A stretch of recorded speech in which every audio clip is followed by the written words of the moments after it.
video is going to be a little bit different. OnePlus is holding their fan event in Sydney tonight, and I'm going to go, and I'm going to bring you guys along with me. Does that sound good? Yeah? Let's go.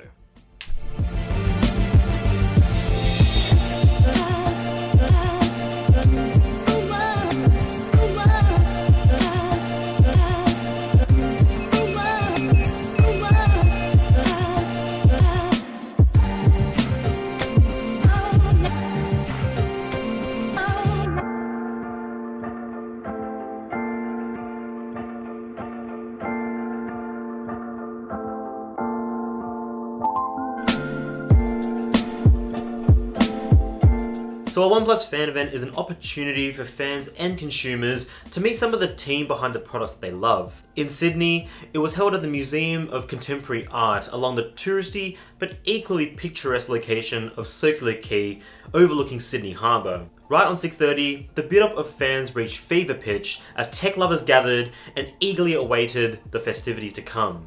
What better way to drum up interest than to offer free giveaways, food, and most importantly, booze. At this event, people were given the opportunity to play with the OnePlus 5 and all its different color combinations, including dark grey, even darker grey, and soft gold, which, by the way, is a really nice phone in real life. There was also a bunch of OnePlus 5 cases on show in all its different variants. There was the wooden variants, carbon fiber, and the sandstone case. This is the first time I've been able to get my hands on this sandstone case. I really like this texture and it adds a decent amount of grip without adding too much bulk either. Honestly, it's probably my pick of the cases. In any case, the night was a great opportunity for like-minded people to gather and have a chilled out night to talk about the devices that we love. And most importantly, it gave us, as consumers, the chance to talk directly to OnePlus and give them feedback regarding their most recent soft launch. And that leads us into the most important part of the night, which is the Q&A session. The Q&A session gave us the opportunity to get all our burning questions answered by the OnePlus team. I mean, to be fair, it did include a few questions that seemed more suitable for custom support lines, such as, why does my battery suck after the most recent software update? Or, why hasn't my replacement phone have come in the mail yet? There's even a guy that tried to spruce his own startup company during the Q&A. And I have to give him mad respect because it would have taken massive balls in order to stand up and do that. But there were some really good questions asked as well, such as, will there be a replacement for the OnePlus X? The answer is no. Will older OnePlus phones like the OnePlus 1 or the OnePlus 2 get official updates? Also no. Interestingly enough, OnePlus did go and suggest to them to go download custom ROMs and install them because there's still plenty of support out there. First time you'll actually ever hear of any company suggesting people root their phones and install custom firmware on there. Then there were some fairly general questions about the OnePlus 5 itself, such as, why didn't it come with an Australian charger?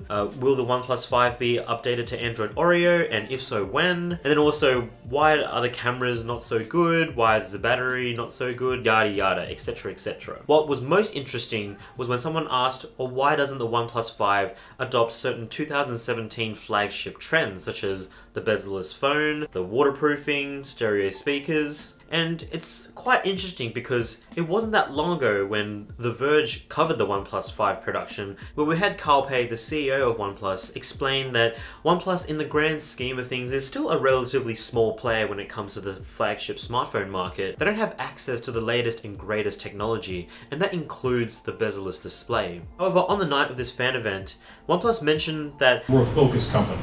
And what this basically means is that OnePlus isn't going to go out and adopt all these different smartphone trends willy-nilly unless there's a real compelling reason why they should adopt it, and also whether or not there's enough demand from the OnePlus community. So if you're someone that cares about the products that OnePlus delivers, join the OnePlus community and let them know what you want to see in a smartphone device, whether that be a bezel-less display, waterproofing, stereo speakers, keeping the headphone jack, whatever, just let them know.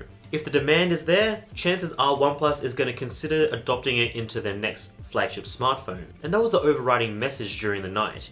It seems like OnePlus is really focused on listening to their customers and finding out what they really want in a flagship smartphone.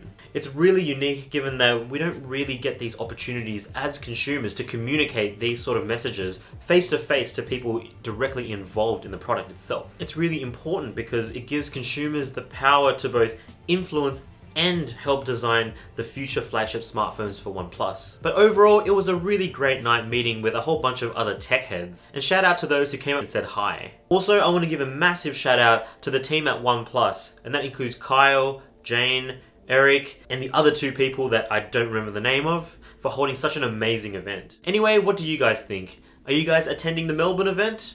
Or did you attend the Sydney event and didn't get a chance to say hi? If not, give us a shout in the comment section below. I hope you guys enjoyed the little montage that I put together of the Sydney OnePlus fan meet. If you enjoyed what you saw, give us a like, because that really helps out this channel. And if you haven't already, do consider subscribing. As always, thank you so much for watching this video, and I look forward to seeing you in the next one.